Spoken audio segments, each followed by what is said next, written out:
International women's day మార్చి 8న జరుపుకుంటాము. కానీ మన కళాశాల వేదిక పైన ఉన్నటువంటి గౌరవనీయులైన ప్రిన్సిపల్ గారికి, అదేవిధంగా ఈరోజు ముఖ్య అతిథిగా విచ్చేసినటువంటి డాక్టర్ హిమబిందు మేడం గారికి, అలాగే వేదిక పైన ఉన్నటువంటి మహిళా అధ్యాపకులందరికీ కూడా ఈ మహిళా దినోత్సవ శుభాకాంక్షలు తెలియజేస్తూ నమస్సుమాంజలి తెలుపుతున్నాను. అలాగే ఈ కార్యక్రమానికి హాజరైనటువంటి అధ్యాపకులకు, విద్యార్థులందరికీ కూడా నమస్సుమాంజలి. సో ముఖ్యంగా ఈరోజు మహిళా దినోత్సవం సందర్భంగా మనకి ప్రాచీన కాలంలోనే మనుస్మృతిలో ఒక శ్లోకం చెప్పబడింది. అది సందర్భంగా చెప్పాలనుకుంటున్నాను. యత్ర నార్యస్తు పూజ్యంతే రమంతే తత్ర దేవతాః. సో ఇది మనుస్మృతిలో ఉన్నటువంటి ఒక శ్లోకము.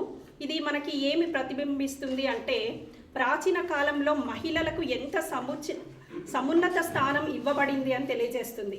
అంటే మనం ఈరోజు సమానత్వము అని అంటున్నాము, బట్ మన భారతీయ సంస్కృతిలో మహిళలకి ఎప్పుడో ఉన్నతమైన స్థానం ఇవ్వబడింది.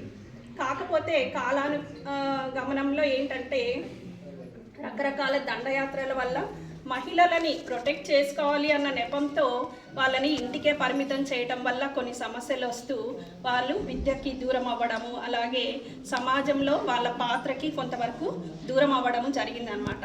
కానీ తర్వాత మళ్ళీ మహిళలకి సమాన అవకాశాలు ఇవ్వాలి, వాళ్ళ శక్తియుక్తులు ఇంటికే పరిమితం కాకూడదు అన్న ఉద్దేశంతో మళ్ళీ మహిళలు విద్యావంతులు అవ్వడము, అలాగే ఈ రంగము ఆ రంగం అని లేకుండా అన్ని రంగాల్లో ముందుకు దూసుకెళ్ళడము అనేది ఈరోజు మనం చూస్తున్నాము. సో ప్రాచీన కాలం నుంచి కూడా పొలిటికల్గా కూడా మనం చూసుకున్నామంటే, ఢిల్లీ సుల్తాన్, రజియా సుల్తాన్ దగ్గర నుంచి రాణి రుద్రమదేవి, కాకతీయ చరిత్ర మనం వినే ఉన్నాము. అలాగే ఝాన్సీ లక్ష్మీబాయి పేరు వినున్నాము. అలాగే మన భారతదేశం యొక్క మొట్టమొదటి మహిళా ప్రధానమంత్రి ఇందిరాగాంధీ. సో ఎంత ధైర్యవంతురాలుగా ఆవిడని చెప్పుకుంటాము. సో ఇలాంటి కల్చర్ మనము చూస్తూనే ఉన్నాం అనమాట. అంటే మహిళలకి అవకాశాలు ఇస్తే వాళ్ళు ఎంత ఎత్తుకైనా ఎదగగలరు అనడానికి ఇవి ఎంతో దోహదపడతాయన్నమాట. కాబట్టి మహిళలు మనం చూస్తూనే ఉన్నాం, మల్టీ టాస్కింగ్ చేయగలరు. ఒకే టైంలో ఎన్ని పనులైనా కూడా చేయగలిగేటువంటి అద్భుతమైన స్కిల్స్ మహిళలకు సొంతం. అందుకే మనం చూస్తున్నాము, మన భారతదేశంలో ఏన్షియంట్ డేస్ నుంచి మొల్ల దగ్గర నుంచి రకరకాల రచయిత్రుల దగ్గర నుంచి, అలాగే మన పురాణాల్లో రకరకాల పాత్రలు, ద్రౌపది కానీ, సీత కానీ, ఇలాగ మనం కొన్ని పాత్రలు అవన్నీ కూడా మనకి సతీ సావిత్రి యముడితోనే పోరాడి భర్త ప్రాణాలు తెచ్చుకుంది అంటారు. అంటే ధైర్యానికి ప్రతీకగా వాళ్ళని చెప్తారు. అలాగే సహనానికి ప్రతీకగా సీతని చెప్తారు. సో ఇలాగా మనము ఎన్నో ఆ క్యారెక్టర్స్ నుంచి మనము సహనము, ధైర్యము, సాహసము ఇలాంటివన్నీ ఎన్నో నేర్చుకోగలుగుతాం అన్నమాట పురాణ పాత్రల నుంచి.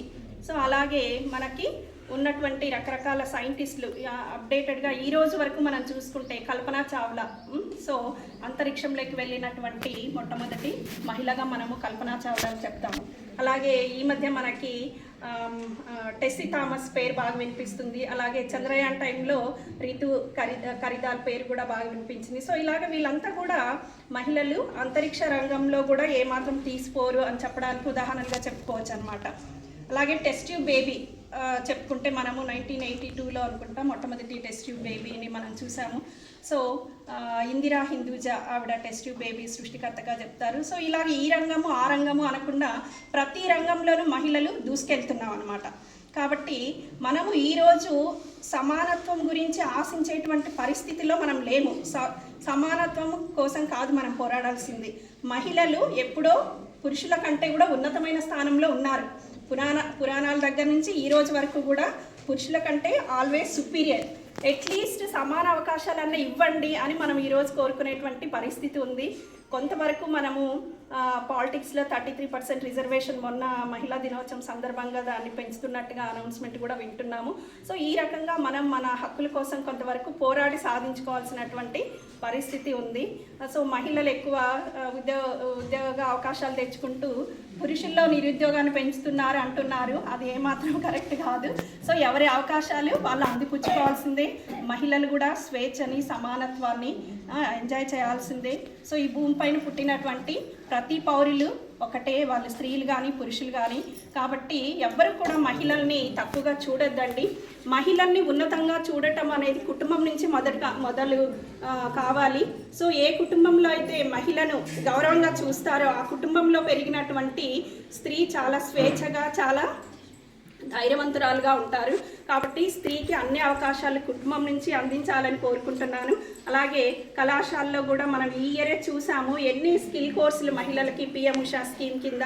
సో మంచి గవర్నమెంట్ కూడా స్త్రీలని అన్ని రంగాల్లో ప్రోత్సహించాలని గుర్తించిన దాని ఫలితమే అనుకుంటున్నాను ఇది.